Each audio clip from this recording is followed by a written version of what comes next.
The war had been raging for 4 years when the Council made their final, desperate move. Admiral Dong Hyun-yoon stood on the observation deck of the orbital defense station above Earth, watching the enemy fleet approach through the darkness of space. There were more ships than he had ever seen in one place. Massive Council dreadnoughts, each one built specifically to destroy planets, moved slowly toward humanity's home world. Behind them came hundreds of smaller vessels carrying invasion forces. "How many?" asked Commander Ji-hai Shin, his second, in command. "Our computers stopped counting at 2,000 ships," Dong-hyun replied. "There could be 3,000, maybe more." The message from the Council had been simple: surrender immediately, or watch Earth burn. They were no longer interested in capturing human colonies or negotiating treaties. They wanted to end the human rebellion once and for all by destroying the world where it began. On the lunar surface, Colonel In-soo Bae prepared his ground forces for the invasion that would surely come. His soldiers had built defensive positions in the moon's craters and underground tunnels. They had enough supplies to fight for months, but everyone knew the real battle would be in space.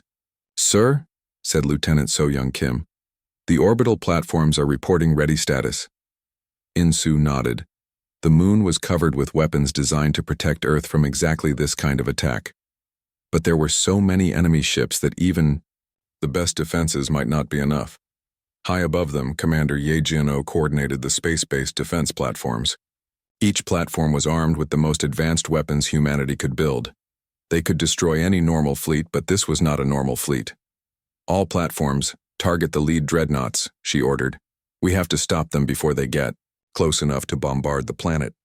The battle began at dawn, Earth time. The first exchange of fire lit up the solar system like a new sun. Human defensive platforms fired beams of pure energy, while Council ships responded with weapons that could crack moons in half. But something unexpected happened. The human defense grid did more than just protect Earth. As the weapons charged up, they created a field of energy that spread outward from the planet like ripples on a pond. Dr. Kyung-hee-an, watching from her psychology laboratory, realized what she was seeing. "It's not just technology," she said to her assistant.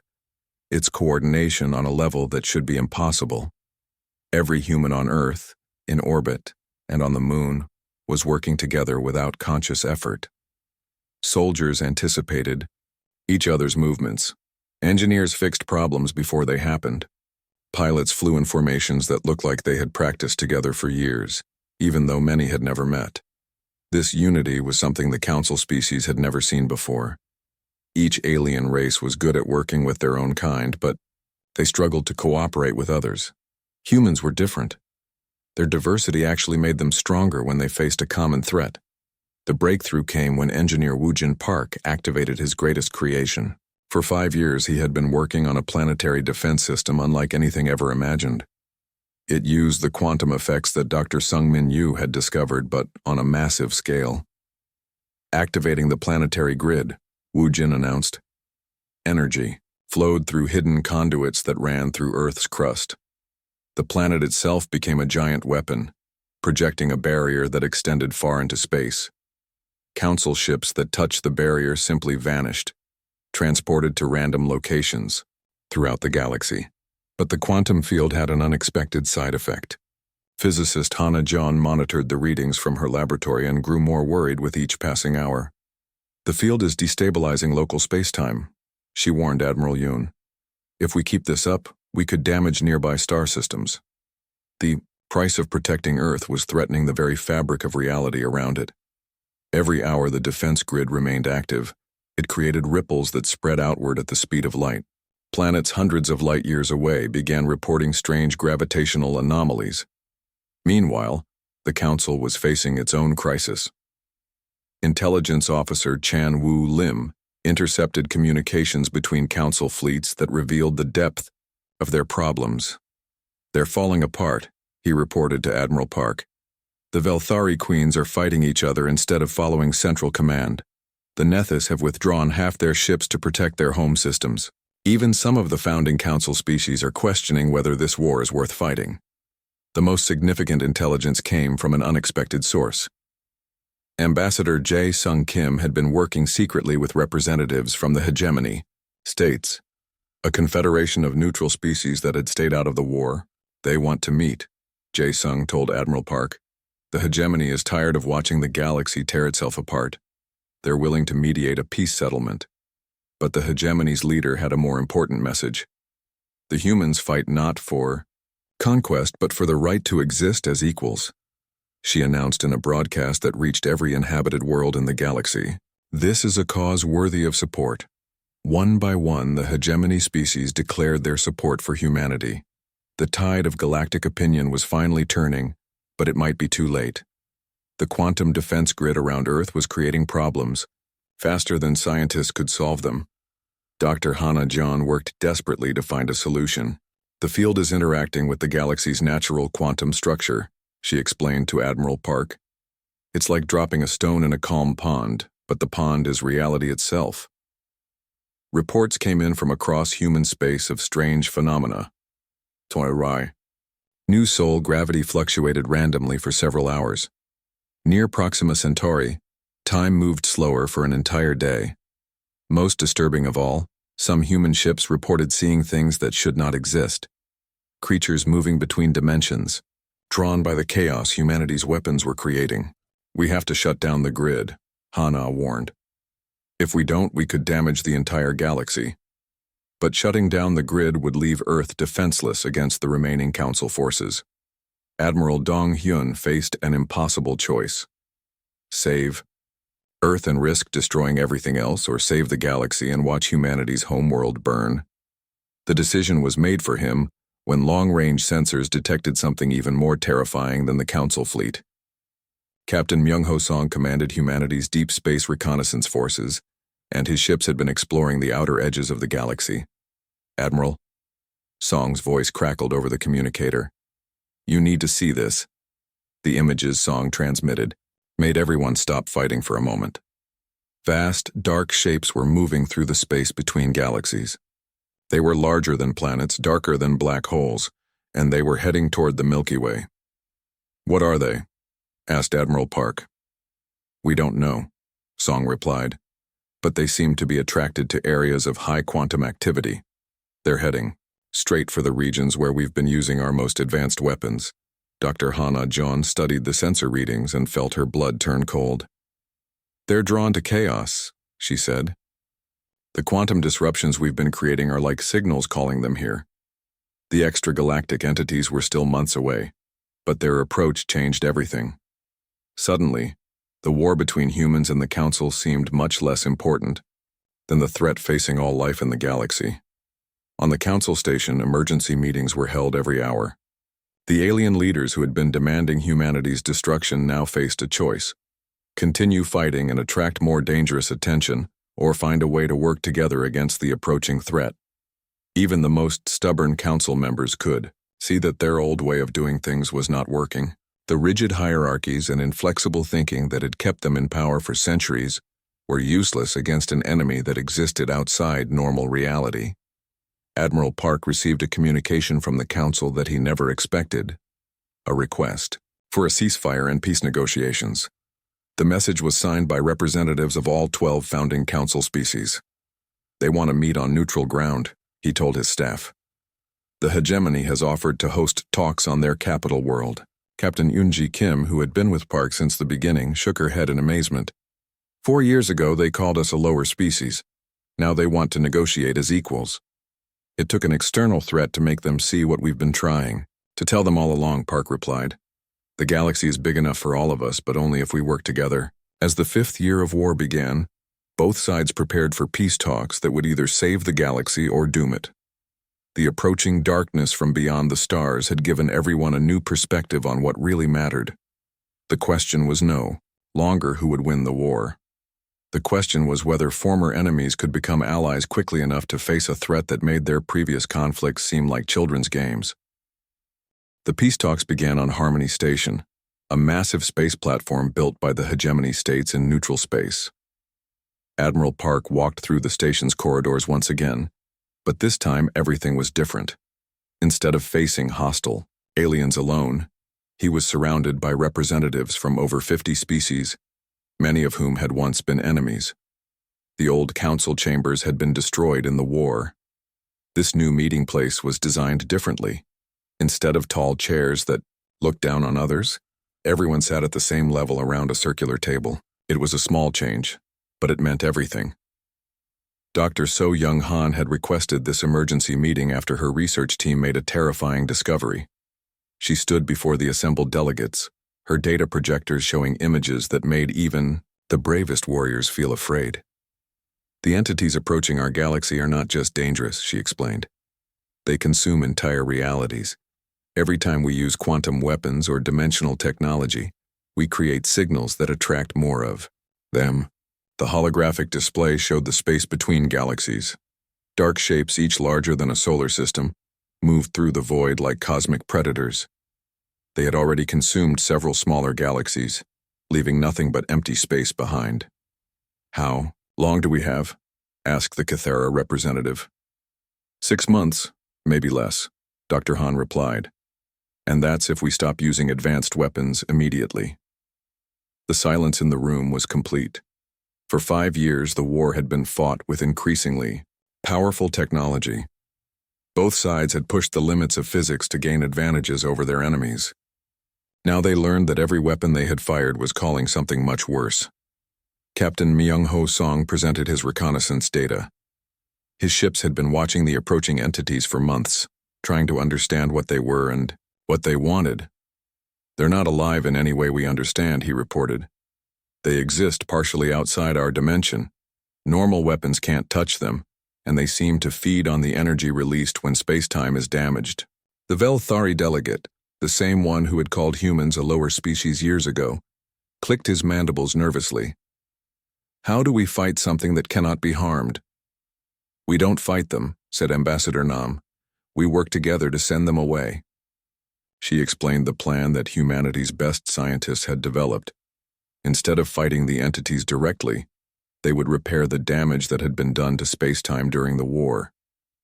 By healing the quantum rifts that attracted the creatures, they could make the galaxy less interesting to these cosmic predators.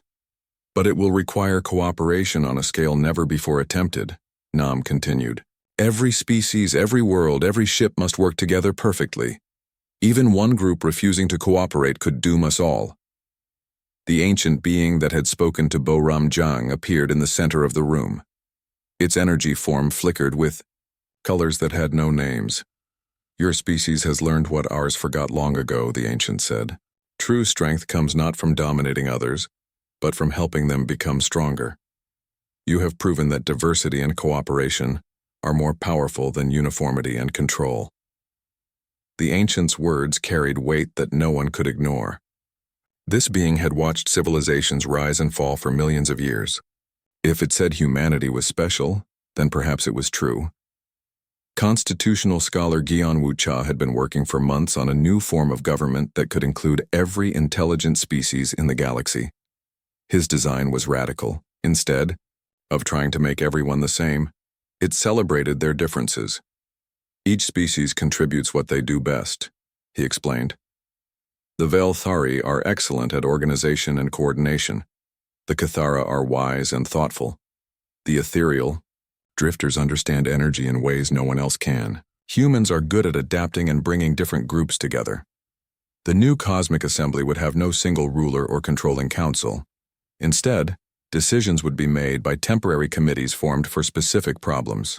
The committees would include members from whichever species were best suited to solve each particular challenge. It sounds chaotic, said the Nethys representative, swirling with uncertain colors. Chaos can be creative, replied Admiral Park. Sometimes the best solutions come from unexpected combinations. Fleet Admiral Sujin Choi was given command of the combined galactic fleet that would attempt to drive away the approaching entities. Her ships included vessels from dozens of species, each bringing their own unique capabilities. The plan is complex, she explained to her diverse crew. We cannot destroy these creatures, but we can make them go away. We will use our ships to create a coordinated pattern of energy that will heal the damage in spacetime instead of causing more damage. The operation required precision that had never been attempted before. Thousands of ships would have to move in perfect synchronization, their actions timed to the nanosecond. One mistake could make everything worse. Dr. Sung-Min Yu led the scientific team that would guide the operation. Working with him were the galaxy's best physicists, including several from species that had been enemies just months before. "We are going to perform surgery on reality itself," he told his team. "Instead of cutting, we will heal. Instead of destroying, we will create harmony." The operation began when the first entity was still 3 months away from the galaxy's edge.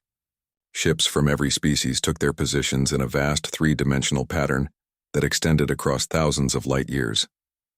At the center of the formation, the ancient being provided guidance that only it could give.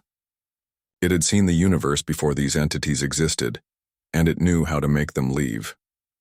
"Now," the ancient said. Thousands of ships activated their engines simultaneously, but instead of moving through space, they moved through the quantum dimensions that connected all things. Their combined energy created a wave that spread outward faster than light, healing the rifts that had been torn in reality during the war. The effect was beautiful and terrifying. Space itself seemed to ripple like water, and colors that existed only in mathematics became visible to organic eyes. The damaged areas of space-time sealed themselves like wounds healing. The approaching entities stopped their advance. For the first time since entering the galaxy, they paused and seemed to consider their options. The signals that had drawn them were fading as reality repaired itself. Slowly, the dark shapes began to turn away. They moved back toward the empty space between galaxies, looking for easier prey in regions where other civilizations might be damaging their own realities. "It's working," Dr. Yu reported. "The entities are leaving our galaxy." The operation continued for 7 days. When it ended, the quantum structure of local space-time was healthier than it had been for centuries. The scars left by millions of years of advanced technology use had been healed. But the real victory was not just driving away the entities. The real victory was what the galaxy had become in the process of saving itself. Historian Dalho Shin was already working on the UIR records that would tell future generations what had happened. He interviewed participants from every species, collecting their stories and perspectives. "The galaxy learned something important," he wrote. "Unity does not mean sameness. Strength does not come from control. The greatest power is the power to help others become everything they can be." The new Cosmic Assembly established its headquarters on a space station built by cooperative effort. Unlike the old council building with its crystal walls and elevated thrones, this station was designed to make everyone feel welcome and equal. Admiral Park, now older and grayer but still proud, stood in the observation lounge watching ships from hundreds of species working together to explore unknown regions of the galaxy. Young humans worked alongside young aliens, learning from each other and creating things that no single species could have imagined. "What are you thinking about?" asked Ambassador Nam, joining him at the window. "I'm thinking about how wrong we all were," Park replied. "We thought the galaxy was big enough for all of us to live separately. We never imagined it could be small enough for all of us to live together." Through the window, they could see a new type of ship that perfectly symbolized what the galaxy had become. It was built with Velthari organizational skills, powered by ethereal drifter energy technology, armored with crystal singer materials, guided by ancient wisdom, and commanded by humans who understood how to make it all work together. The ship was beautiful in a way that no single species could have created alone. It represented the future, not human, not alien, but something new and better than either could have achieved separately.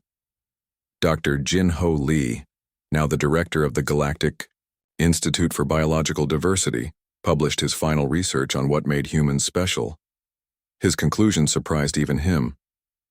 "Humans are not special because we are better than other species," he wrote. "We are special because we help other species become better than they thought they could be. Our greatest gift to the galaxy is not our technology or our courage, it is our ability to see the potential in others and help them achieve it." The galaxy that emerged from the war was stronger, more diverse, and more creative than ever before. Species that had been enemies for millennia learned to work together. Technologies that had been kept secret for centuries were shared freely. Commander Jinwoo stood on the bridge of the defense station. watching the stars through the large window. He had been doing this job for 20 years, but today felt different. The computers were showing something that made his heart beat faster. "Sir, we have movement at the edge of our space," said Captain Bora as she walked up to him. Her ship had just returned from a long patrol mission. "The aliens are coming." Jinwoo nodded slowly. They had been waiting for this day for 300 years. Ever since the galactic hegemony had told Earth to stay away from the rest of the galaxy, humans had been preparing. The aliens thought they were being kind by not destroying Earth. They were wrong. "How many ships?" Jinwoo asked. 10,000, maybe more, Bora replied. "Their leader is someone called Overlord Thexcon." Our listening post picked up his communications. Far away on the alien command ship, Overlord Thexicon was giving orders to his fleet. He was tall and had blue skin with 4 arms. His eyes glowed red when he was angry, and right now, they were very red. "The Forbidden Zone has energy readings that we need," he told his officers. "Our empire is running out of resources. We must take what the humans have." One of his officers, a creature with green scales, spoke up. "But sir, the old laws say we cannot enter human space. It has been forbidden for 3 centuries. Thexcon's eyes glowed brighter. "I make the laws now. These humans are primitive. They barely know how to fly between planets. What can they do against the might of our empire?" The other officers said nothing. They knew better than to argue with Thexicon when he was angry. Back on the human defense station, Admiral Hyun-ki arrived to take command. He was an old man with gray hair, but his eyes were sharp and clever. He had spent his whole life preparing for this moment. "Are we ready?" he asked Jinwoo. "Yes, sir. All defense platforms are online. The hiding systems are working. Our deep spaceships are in position." Hyun-ki smiled. "Good. Let them come.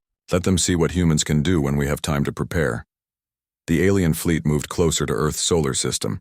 Their ships were huge and covered in weapons. They had conquered 100 worlds with these ships. Thexcon was sure that Earth would be easy.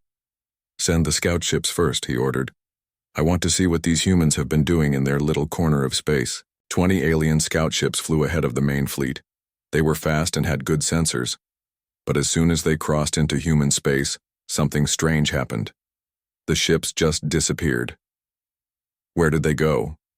Thexcon demanded. "Unknown, sir," replied his communications officer. "They were there one moment, gone the next. No explosion, no distress signal, they just vanished." Thexicon was not worried. He had lost scout ships before. "Send more. Send 100. The second wave of scout ships entered human space. These ships had better shields and more weapons. But the same thing happened. One by one, they disappeared without a trace. On his ship, Captain Bora was watching the alien scouts through her special screens. Her ship was invisible to alien sensors, hidden by technology that the hegemony had never seen before. "Should we take some prisoners?" she asked Jinwoo over the radio. "Not yet," Jinwoo replied. "Let them wonder what happened. Fear is a powerful weapon." Thexcon was getting angry. He had lost over 100 ships and still had no idea what was happening to them. His officers were starting to look nervous. "Perhaps we should wait," suggested the green-scaled officer. "We could study this space from a safe distance." "No," Thexcon shouted. "I will not be stopped by some primitive humans. Send in the warships." 1,000 alien warships moved toward Earth's solar system. These were not small scout ships. These were massive vessels with enough firepower to destroy planets. Thexcon was sure that nothing could stop them. But as the warships reached the edge of human space, something impossible happened. The space in front of them began to change. Colors swirled in patterns that hurt to look at. Strange sounds filled their communication channels. Then, a giant image appeared in front of the entire alien fleet. It was the face of Admiral Hyun-ki, but it was as big as a moon. His voice spoke in perfect galactic standard, the language that all species in the Empire used. "I am Admiral Hyun-ki of the Terran Defense Force," the giant face said calmly. "You have entered space that belongs to humanity. This is your only warning. Turn your ships around and leave or face the consequences. Thexcon stared at the image in shock. How were these humans able to speak Galactic Standard? How did they know about his fleet? And how were they creating such a massive hologram in empty space? Impossible, he whispered. Humans are supposed to be primitive. They should barely have space travel. His communications officer was checking the readings from their sensors. Sir, the energy needed to create that hologram would require the power of an entire star. How are they doing this? Thexcon's pride would not let him back down. He had come too far to give up now. It's just a trick. Humans are clever with illusions, nothing more. They're trying to scare us away because they know they cannot fight us. The giant image of Admiral Hyun-Ki waited patiently for an answer. Behind him, stars seemed to move in ways that defied the laws of physics. The alien fleet could see things in the background that their science said were impossible. We will not leave, Thexicon finally announced, broadcasting his message toward Earth. We are the galactic hegemony. We have ruled this galaxy for thousands of years. We do not fear primitive humans. Admiral Hyun-Ki's giant face showed no emotion. Very well. You have been warned. What happens next is your choice. The image disappeared. For a moment, everything was quiet. The alien fleet waited for something to happen. The stars looked normal again. Space seemed empty and peaceful. See? Thexicon said to his officers. It was just a bluff. Humans have no real power. Order the fleet to advance. But as the alien ships moved forward, they began to notice things that were wrong. Their navigation system started giving strange readings. Stars that should have been in one place appeared to be in another. Some of their ships reported that their engines were running, but they were not moving forward. What's happening? Thexcon demanded. Unknown, sir.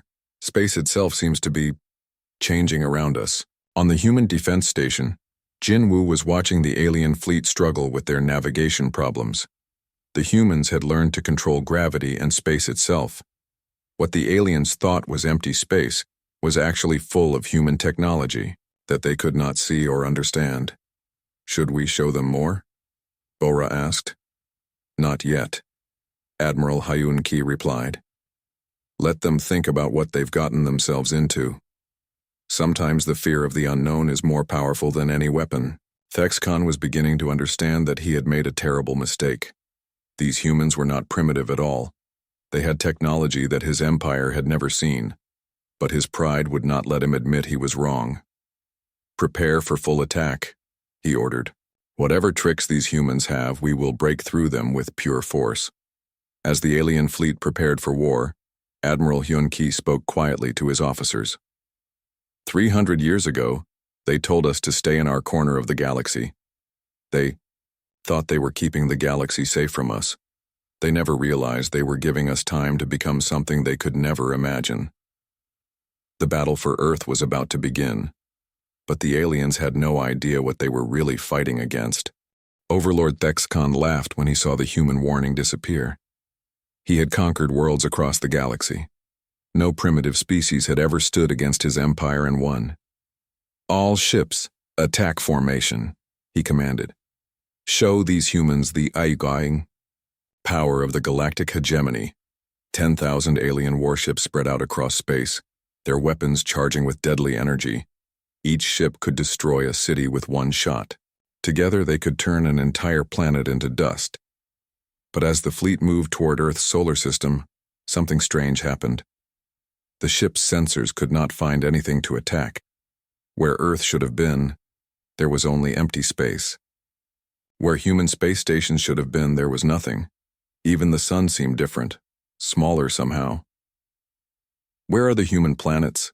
Asked the green-scaled officer, studying his readings with confusion. Perhaps they are hiding behind their star, suggested another officer. Dr. Yunji watched the alien fleet from her secret laboratory, hidden in a pocket of folded space that existed between dimensions. She had spent 30 years working on the hiding technology. Around her, thousands of human scientists monitored the invasion. Their sensors can only see normal space, she explained to her assistant. They have no idea that we moved our entire civilization into dimensional pockets centuries ago. The assistant, a young woman named Irene, looked worried. "But sir, what if they figure out how to find us?" Dr. Yunji smiled. "They would need to understand space and time in ways their science has never imagined. We had 300 years to learn. They had no idea we were studying their technology every time they came near our space." Colonel Taman was preparing his soldiers for battle. These were not ordinary human soldiers. They had been changed and improved through generations of genetic work and training. They could survive in the cold emptiness of space without suits. Their reflexes were faster than any alien species. Their minds could think in 3 dimensions while fighting. "Remember your training," Taman told his troops. "The aliens think in terms of big fleets and massive battles. We fight smart, not hard. Use their size against them." Navigator So Young sat in the control room of humanity's most advanced warship. Around her, screens showed the positions of every alien vessel. The humans had been watching the galactic hegemony for 3 centuries, learning their tactics and studying their weaknesses. "General Quan wants to know if we're ready," said her communications officer. "Tell the general that all human fleets are in position," So Young replied. "The aliens are looking for a planet to attack. Let's give them something to find." In the empty space where Earth used to be, a single small object appeared. It looked like a human space station, old and simple. The alien fleet's sensors immediately found it. "There," Thexicon pointed at his screen. "Finally something to destroy. Send the first attack wave." 1,000 alien ships moved toward the space station, their weapons ready to fire. But as they got closer, the space station began to change. It grew larger and larger until it was the size of a moon. Then weapons appeared on its surface, weapons that glowed with energy the aliens had never seen before. "That's impossible," whispered Thexcon. "How can they change size like that?" The space station fired once. A beam of pure energy reached out and touched the lead alien ship. But instead of destroying it, the beam did something much worse. It turned off every system on the ship. The engines stopped, the weapons stopped, even the lights went out. "We're dead in space," came the panicked voice from the alien ship. "All systems are down. How did they do this?" One by one, every alien ship in the attack wave went dark. They were not destroyed, just completely helpless. Their crews were alive but trapped in floating metal boxes. General Quan's flagship, the Indomitable Will, uncloaked directly in front of Thexcon's command ship. The human vessel was smaller than the alien flagship, but it moved through space like a living thing. It twisted and turned in ways that seemed to ignore the laws of physics. "Impossible," Thexcon said again. "Their ship is moving without any visible engines. How are they doing this?" His science officer was studying the readings with growing fear. "Sir, they seem to be controlling gravity itself. They can make space bend around their ship." Inside the Indomitable Will, General Quan was a man who had never lost a battle. He was quiet and thoughtful, but when he spoke, people listened. Had been born in space and raised to fight among the stars. "Open a communication channel to the alien commander," he ordered. Thexcon's screen lit up with the image of General Quan. The human looked ordinary, not like the terrible warrior Thexcon had expected, but there was something in his eyes that made the alien overlord feel cold inside. "I am General Quan of the Terran Defense Force," the human said calmly. "You have made a serious mistake by coming here. You cannot defeat the might of the galactic hegemony," Thexcon shouted. "We have conquered 1,000 worlds." "Yes, I know," General Quan replied. "We've been watching you for 3 centuries. We know every ship design you have. We know every tactic you use. We know every weakness in your technology." Thexicon felt his confidence starting to crack. "You're bluffing. Humans are primitive." General Quan's expression did not change. "Are we? Let me show you something." The space around the alien fleet began to fill with human ships. They appeared from nowhere, as if space itself was giving birth to them. There were thousands of human vessels, each one moving with impossible grace and speed. But these ships were different from anything the aliens had ever seen. They seemed to be alive. Their hulls changed color and shape as they moved. Some ships looked like they were made of liquid metal. Others appeared to be constructed from crystallized energy. Where did they come from? demanded Thexicon. We've been here all along, General Quan explained. We just exist in dimensions that your sensors cannot detect. We learned to fold space and time while you were conquering primitive worlds. Colonel, Taemon's soldiers were already boarding the disabled alien ships. They moved through space without any protection, walking on the hulls of enemy vessels like they were strolling through a park. When they needed to go inside, they simply touched the metal and it opened for them. The alien crews watched in terror as humans appeared inside their ships. These were not the weak creatures they had expected. These humans moved like predators, fast and sure. Their eyes glowed with strange light and they seemed to know exactly where every alien was hiding. Don't hurt them, Taemon ordered his soldiers. We're not conquerors. We're teachers. Navigator So Young was coordinating the capture of the entire alien fleet. Her computers could predict every move the enemy ships would make before they made it. Human technology had advanced so far beyond alien science that it was like adults playing with children. General Quan, we have control of their entire first attack wave, she reported. 800 ships captured without a single human casualty. Dr. Shunji was studying the alien technology that her soldiers were bringing back. After 30 minutes of examination, she was disappointed. Their science is thousands of years behind ours, she told her assistants. They're still using nuclear fusion for power. They still need fuel for their engines. They haven't even discovered how to fold space properly. How is that possible? Asked Heirin. They control most of the galaxy. They control it through fear and numbers, Dr. Yunji explained. They find primitive worlds and take them over before those civilizations can develop better technology. But we had 300 years of isolation to advance. We didn't waste that time. Thexcon was staring at his screens in disbelief. In less than an hour, he had lost almost 1,000 ships. His crews were reporting that humans were walking through their vessels like they owned them. And he still had no idea how many human ships were really out there. Sir, should we retreat? Asked his green-scaled officer. Thexcon's pride flared up again. Never. Send the rest of the fleet. All ships attack.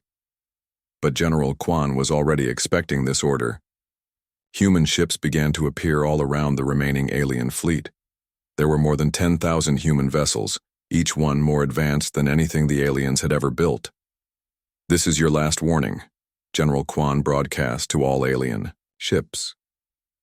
Surrender now and your crews will be treated well. Continue to fight and we will be forced to take stronger action. Thexicon looked around at his fleet, seeing doubt and fear in his officers' faces. These humans were not primitive at all. They were something far beyond what his empire had ever encountered. What are you? He whispered. General Quan heard the question and answered honestly. We are what happens when you give a species 300 years to prepare for war. We are what humans become when they have time to grow.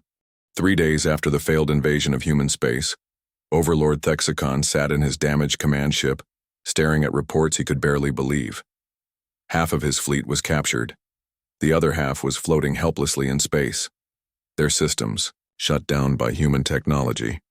His empire's greatest attack force had been defeated without the humans firing a single killing shot. Sir, we're receiving a message from the Hegemony High Council, his communications officer reported nervously. Thexcon's eyes glowed red with anger. Tell them we need reinforcements. Tell them the humans are not what we thought. But the message from his leaders was not what he expected.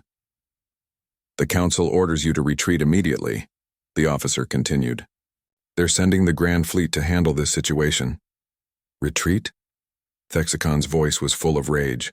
I will not retreat from primitive humans. Meanwhile, in the Human Command Center, Captain Dasom was preparing for humanity's first mission, beyond their traditional borders. She was young for a captain, only 35 years old, but she had trained her whole life for this moment. General Quan, my ships are ready to move, she reported. Should we follow the aliens back to their space? General Quan studied the star charts on his screen. Yes, but carefully. We're not going to conquer anyone. We're going to teach them what freedom means. Engineer Wu Jin was working with the captured alien computers, His fingers moved across holographic displays as he studied the enemy's technology. What he found made him excited and worried at the same time. "Captain Dasam, you need to see this," he called out. "I've been reading the alien databases. They have thousands of slave worlds, entire species that have been controlled by the hegemony for centuries." Dasam looked at the information with growing anger. "They're not just conquerors, they're slave masters." "That's not the worst part," Wu Jin continued. "Look at this. They don't even understand what individual rights mean. Their entire society is based on one species controlling all the others." Admiral Song Ho joined the conversation. He was an older man who had studied alien cultures for decades. "This changes everything. We're not just defending ourselves anymore. We have a responsibility to help these slave species." Captain Dasam's small fleet left human space and began following the alien supply lines back toward hegemony territory. Her ships moved like shadows through space, invisible to alien sensors. They could travel faster than any hegemony vessel and strike without warning. The first target was an alien supply station near a conquered world called Zerion Prime. The station was huge, full of stolen resources from a dozen different planets. Hundreds of alien ships came and went, carrying food and minerals back to the hegemony's core worlds. "Remember, we're not here to destroy," Dasam told her crew. "We're here to liberate."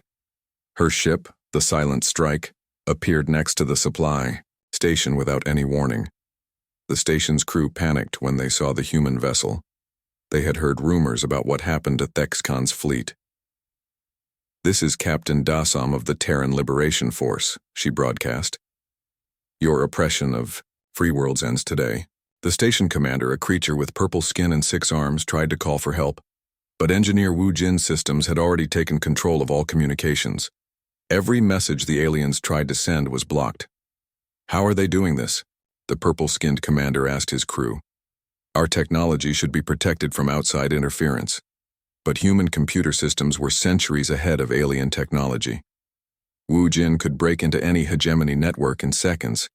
He could read their files, control their ships, and shut down their weapons without them even knowing how. "Captain, I'm reading the station's records," Wu Jin reported. "They're taking food from 12 different worlds. Most of those planets are starving because they have to give everything to the hegemony." Dasam's expression grew cold. "Release all the supplies, send them back to the worlds they were stolen from." "But Captain, how will the alien crews get home without fuel and food?" "They can ask their victims for help," Dasam replied. "Let them learn what it means to depend on the kindness of others." The human ships began releasing all the stolen supplies, sending automated cargo ships back to the starving worlds. The alien crew watched helplessly as centuries of stolen wealth flew away from them. On the planet Zerion Prime below, Ambassador Ye Jin was making contact with the local population. The Zerions were a peaceful species that looked like tall, thin humans with silver skin. They had been slaves of the hegemony for over 500 years. "We don't understand," said Elder Kal, the leader of the Zerions. "Why would you help us? What do you want in return?" Ye Jin smiled sadly. The question showed how badly these people had been treated. "We don't want anything from you. We believe that every thinking being has the right to be free." "The right to be free?" Elder Kal repeated the words like he had never heard them before. "What does that mean?" "It means you can choose your own leaders. You can keep the food you grow. You can make decisions about your own lives." Elder Kal's silver eyes filled with tears. "For 500 years we have given everything to the hegemony. We have watched our children starve while our food went to feed alien masters. You're saying this can change?" "Not just can change," Yejin replied. "It will change. Today, Admiral Song Ho was coordinating the liberation campaign from his flagship. His job was not to conquer worlds, but to free them. Human technology made this possible in ways that had never been tried before." "Captain Dasam, how many systems have we freed so far?" he asked. 15 supply stations destroyed. 43 worlds liberated, Dasam reported. "The aliens can't respond fast enough. By the time they send ships to one system, we've already freed 3 more. "And the freed populations?" Engineer Wu Jin answered that question. "They're working together." "Beautifully, sir." Once we showed them how to communicate with each other, the former slave worlds started sharing resources and protecting each other. What the humans had done was simple, but revolutionary. They gave the freed worlds human communication technology that the hegemony couldn't break or control. For the first time in centuries, enslaved species could talk to each other across the galaxy. Species that had been enemies because the hegemony made them fight each other discovered they had common goals. Worlds that had competed for hegemony, favor learned to cooperate instead. The entire outer rim of the galaxy was becoming free. But the most important change was happening in the minds of the freed beings. Ambassador Ye Jin was teaching them concepts that the hegemony had never allowed them to learn. Ideas like democracy, individual rights, and self-determination. "You mean we can choose our own government?" asked a leader from the Zephyrian system. "We can make our own laws?" "That's exactly what it means," Ye Jin confirmed. "Freedom isn't something someone gives you. It's something you have just because you exist." The hegemony's response was exactly what the humans expected. Overlord Thexcon was given a massive fleet and ordered to stop the human liberation campaign. But everywhere he went, he found empty space where supply stations used to be and worlds that refused to obey hegemony orders. "How can they be everywhere at once?" he demanded. "We have reports of human ships in 50 different systems." His science officer had been studying the reports carefully. "Sir, I think they're using some kind of instant travel technology. They can appear anywhere in the galaxy without warning." What Thexcon didn't understand was that humans had learned to exist partially outside normal space. Captain Dassam's ships could fold space around themselves, making journeys that should take months happen in minutes. "Sir, we're receiving surrender. Requests from 17 hegemony outposts," the communications officer reported. "They say they don't want to fight humans anymore." Thexcon's rage was burning hot enough to melt metal. "No surrender. We fight until every human is dead." But his own officers were starting to question his orders. They had seen what happened to ships that fought humans. They had heard the stories from freed worlds about humans who asked for nothing and gave everything. Admiral Songho was reading reports from across the galaxy when he realized something amazing was happening. The freed worlds weren't just defending themselves anymore. They were helping to free other worlds. "Captain Dassam, look at this," he called excitedly. "The Xerians are sharing their extra food with hungry planets. The Zephyrians are teaching other species how to repair their own ships. They're creating their own liberation network." Dassam smiled as she read the reports. "They're learning faster than we hoped. Maybe they don't need us to teach them how to be free. Maybe they just needed someone to show them it was possible." As human ships continued their campaign across the galaxy, something unprecedented was happening. For the first time in thousands of years, the galactic hegemony was losing control. Not through conquest, but through the simple idea that all thinking beings deserved to choose their own destiny.